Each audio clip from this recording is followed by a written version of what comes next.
while Tony focuses on keeping his season afloat. His daughter Monica is eager to carve out her own path in the family business.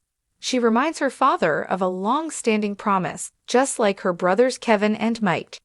She wants her own mining claim. Everybody else has a claim, she points out. I'd like to get going on mine, but until I get Tony to talk to me, I can't put a plan in place.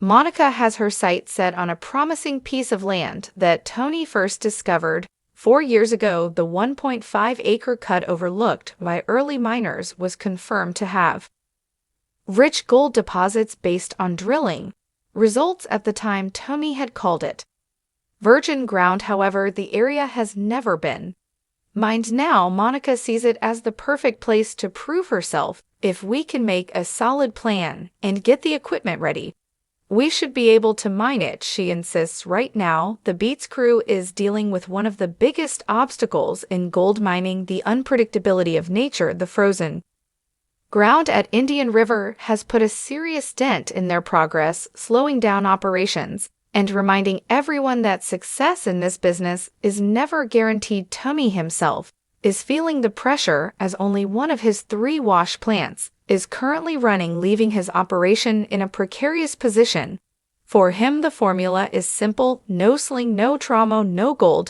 Keeping the trauma running is crucial, and every breakdown or delay threatens the season's success. Despite these setbacks, Tony has already mined nearly 3,500 ounces of gold, an impressive haul as he pushes toward his ambitious 5,000-ounce season goal. With gold prices skyrocketing to $2,500 per ounce, the stakes are higher than ever. Tony understands the opportunity at hand and is determined to extract as much gold as possible before the season comes to a close. With prices this high, the more gold we get, the better off we'll be. He explains his focus remains firmly on production, but his daughter Monica has a different priority: securing her own claim. For years, Monica has worked alongside her father and brothers, learning the ins and outs of the gold mining industry. However, unlike her brothers, she has yet to receive a mining claim of her own. Kevin and Mike each have their own operations, while Monica is still waiting for Tony's approval. Everybody else has a claim, she points out. I'd like to get going on mine, but until I get Tony to talk to me, I can't put a plan in place. She is more than ready to take charge, but needs her father's backing to move forward. Her determination is backed by a promising opportunity. For years ago, Tony identified a lucrative pocket of land that had been overlooked by early miners. Drilling confirmed that the 1.5-acre cut contained rich gold deposits, but for some reason the ground was never mined. Monica sees this as the perfect chance to establish herself as a leader in the Beets mining empire. If we can make a solid plan and get the equipment ready, we should be able to mine it, she insists. One of the biggest hurdles Monica faces is securing the right equipment. She plans to use Tony's aging 33-year-old Moose Creek trawl to process gold from her cut. While the equipment has seen better days, she remains confident in its capabilities. Expressing her gratitude to her father, she hears him respond with a rare moment of support. Anything for family. Mike steps in to help by towing a massive 35-ton wash plant, one that has been sitting idle for 2 years, to the yard for much-needed repairs. However, the process proves to be more difficult than expected. It sunk in pretty deep, but we'll get it out, Mike says. Once the plant reaches the yard, welders assess the damage and discover multiple issues, including a weak nugget trap and a water distributor full of holes. The extent of the damage is alarming. This thing is holier than the Roman Catholic Church, Mike jokes. It's leaking water and gold, which is a serious problem. The necessary repairs will take a few days, delaying Monica's plans. Yet again, Monica's biggest challenge isn't just the frozen ground or broken equipment, it's Tony's priorities. As always, his own projects come first, leaving Monica frustrated but not surprised. Tony beats first, then Tony beats again. She says wryly, then, it's still not my turn. However, she refuses to back down. Despite the delay, she remains determined to prove herself in the male-dominated world of gold mining. I love gold mining, and I'm excited to see what we pull out of here, she says with conviction, for Monica securing her own claim isn't just about finding gold, it's about proving her capability as a leader in the Beets family business. She has the drive, the experience, and the determination to succeed now. She just needs the chance to prove it as she waits for repairs to be completed. One thing is certain: when the opportunity finally comes, she will be ready to take charge for the Beets crew.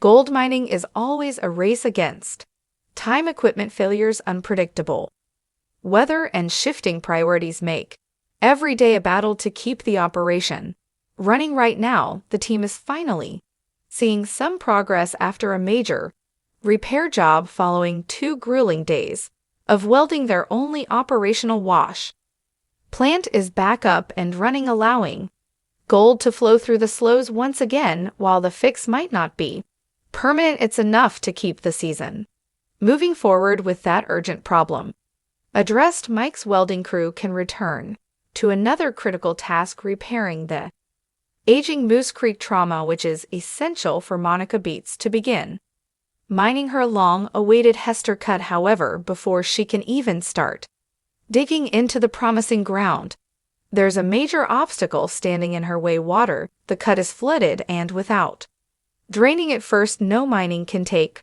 place. Monica knows this step is crucial. It would be nice to see what comes out of that cut, but we can't do that until we get a pump down there to start drying it out. She explains for her this claim represents something much bigger than just another gold mining venture. It's about proving herself as an independent operator within the family business. Unlike her brothers Kevin and Mike, who already have their own setups, Monica has been waiting for the opportunity to run her own claim.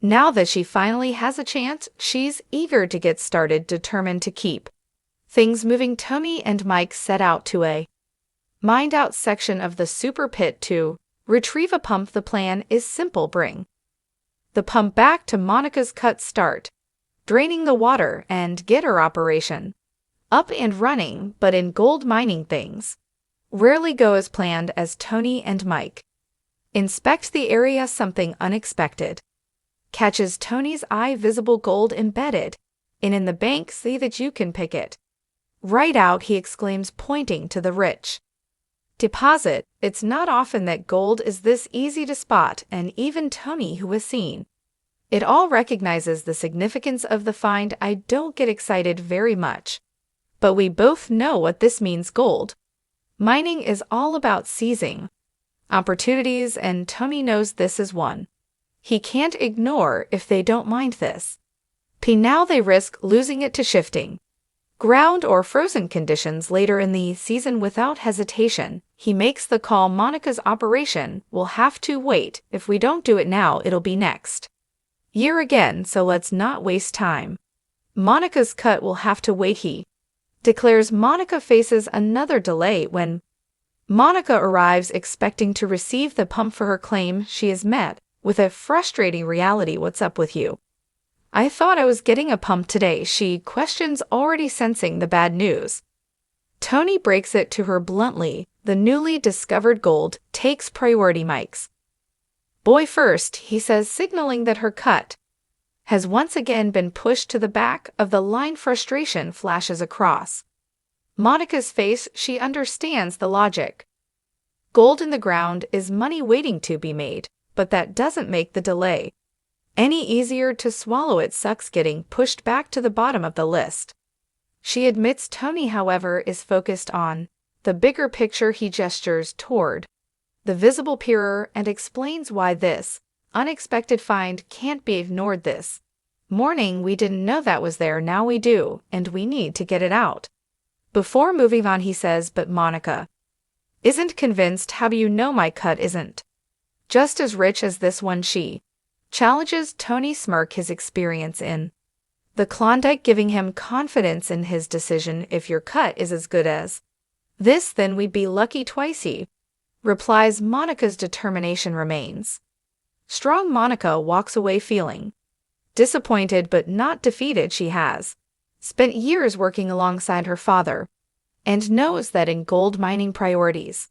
shift in an instant while she understands Tony's decision that doesn't make it any less frustrating. I get it, you can't leave gold in the ground, but still it kind of sucks, she says. For now, she has no choice but to wait. The delay is just another hurdle in her long journey to establishing her own operation. But if there's one thing that has defined Monica Beets over the years, it's her determination. She knows that eventually her turn will come, and when it does, she'll be ready to prove herself.